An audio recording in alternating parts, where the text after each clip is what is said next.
Un petit complément d'explication pour les exercices 2, 6 et 7 de géométrie analytique de l'espace. Donc ici, on ne vous demande pas de chercher les équations d'une droite puisqu'on vous les donne, mais on vous demande de chercher les composantes d'un vecteur directeur de la droite et éventuellement quelques points de la droite. Eh bien, comment peut-on faire? Pour moi, il y a 3 méthodes. Alors, je vais vous en expliquer 2 ici. La troisième, je l'expliquerai plus tard quand je verrai les équations de plan. Première méthode.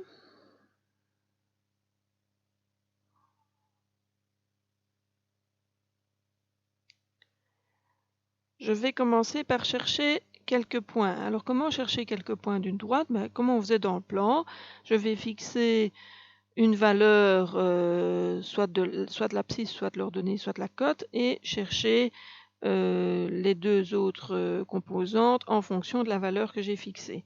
Donc par exemple, si je prends y qui vaut 0, alors si je regarde la deuxième équation, automatiquement z vaut 0 aussi. Et si je remplace dans la première équation, j'ai 3x moins 0 plus 0 plus 3 qui vaut 0. Donc, x est égal à 3x plus 3 égale 0, donc x est égal à moins 1. Donc, le point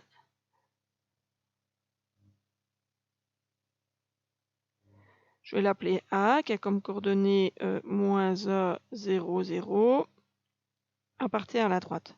Donc comment j'ai fait? Je rappelle, j'ai pris une valeur au hasard pour une des variables. Donc quand je regardais les deux équations, il me semblait que c'était facile de remplacer dans la deuxième équation y ou z par une valeur. Et comme je suis paresseuse, j'ai pris 0. Évidemment, c'était plus facile.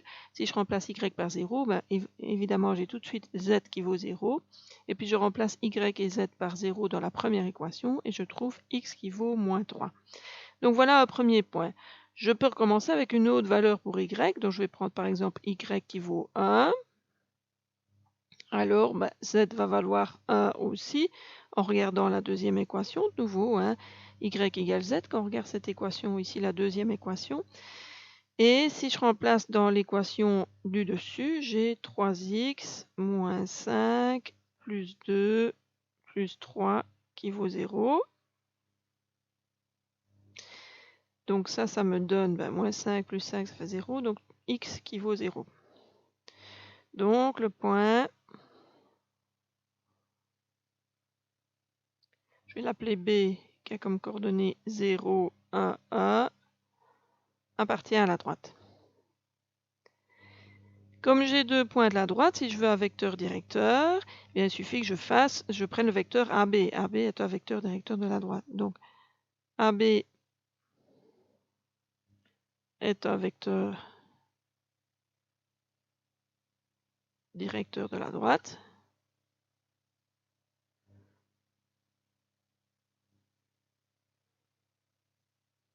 Ses composantes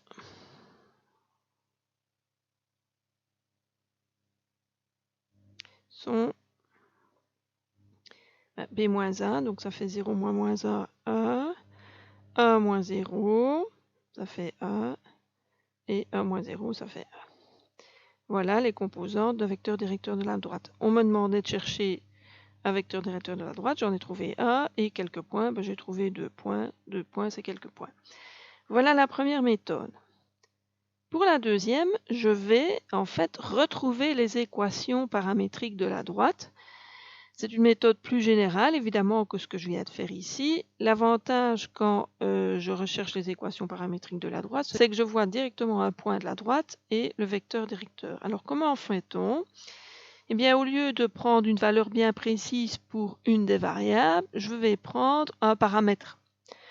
Donc, au lieu d'écrire y qui vaut 0 ou y qui vaut 1, comme dans la première méthode, je vais écrire y qui vaut k. Donc, deuxième méthode.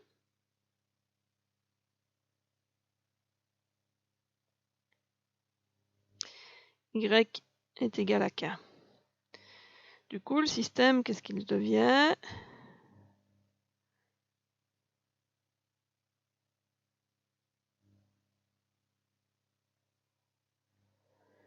Donc, on avait k moins z qui vaut 0, puisque c'était y moins z qui valait 0. Et la première équation, je la reprends. Donc j'ai 3x moins 5k. 3x moins 5k plus 2z plus 3 qui vaut 0. Alors je vais pouvoir exprimer x, y et z en fonction du paramètre. Déjà avec la deuxième équation, on voit que z vaut k aussi. Donc on a 3x moins 5k plus 2 fois k plus 3 qui vaut 0. On a y qui vaut k, je rappelle, et z qui vaut k. Vous voyez apparaître trois équations, comme dans les équations paramétriques. Si je veux isoler x, j'ai 3x moins 3k plus 3 qui vaut 0, y qui vaut k, z qui vaut k. Je peux diviser la première équation par 3.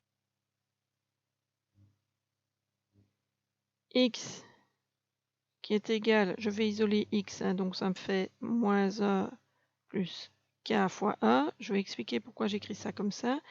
Y qui vaut 0 plus k et z qui est égal à 0 plus k. Pourquoi est-ce que j'écris les équations comme ça? K fois 1 chaque fois, pour pouvoir faire apparaître les coordonnées d'un point de la droite et les composantes d'un vecteur directeur, puisque ici, j'ai les équations paramétriques de la droite. Je rappelle les équations paramétriques, c'est x, y, z qui est égal à un point de la droite. Donc je vois directement apparaître un point de la droite et regardez, ce sont les coordonnées du point A qu'on avait trouvé dans la première méthode. Hein. Donc voilà les coordonnées d'un point. Et si je regarde les coefficients de k, donc j'ai chaque fois 1, 1, 1, ben c'est justement les composantes d'un vecteur directeur de la droite. Donc voilà V, vecteur directeur de la droite, vecteur directeur de D.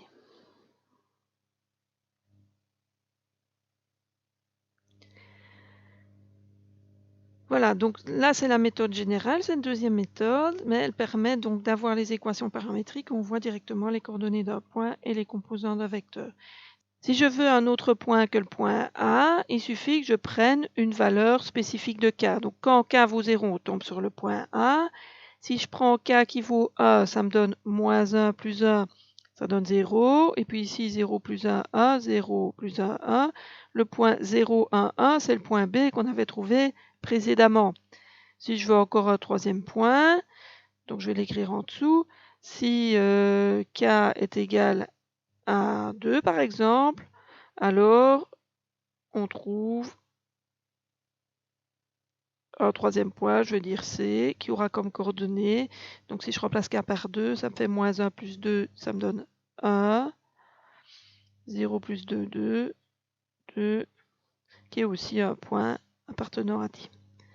Donc voilà cette deuxième méthode. Donc cette deuxième méthode, elle va être surtout utilisée quand on veut les équations paramétriques pour une raison quelconque. Donc je rappelle ici que ceci, tout ça, ce sont les équations paramétriques, j'insiste, de la droite.